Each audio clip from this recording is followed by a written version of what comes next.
NCI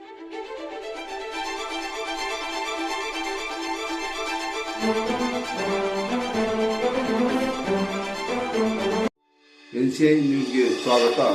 ನಾನು ನಿಮ್ಮ PH Naikodi. ಆತ್ಮೀಯರು, ಮುಖ್ಯ ಗುರುಗಳಾದ ದೇವೀಂದ್ರ H ಆನೆಗುಂದಿ ಅವರ ತಂದೆಯವರಾದ ಹನುಮಂತರಾಯ್ ಆನೆಗುಂದಿ ಅವರು ನಿಧನರಾಗಿದ್ದಾರೆಂದು ತಿಳಿಯಲು ವಿಷಾದವೆನಿಸುತ್ತದೆ. ಅವರ ಆತ್ಮಕ್ಕೆ ಶಾಂತಿ ಸಿಗಲಿ. ಇವರ ಅಂತ್ಯಕ್ರಿಯೆಯು ಸ್ವಗ್ರಹ ಕರಕೆಹಳ್ಳಿಯ ಸ್ವಂತ ಹೊಲದಲ್ಲಿ ನಾಳೆ ನೆರವೇರುತ್ತದೆ.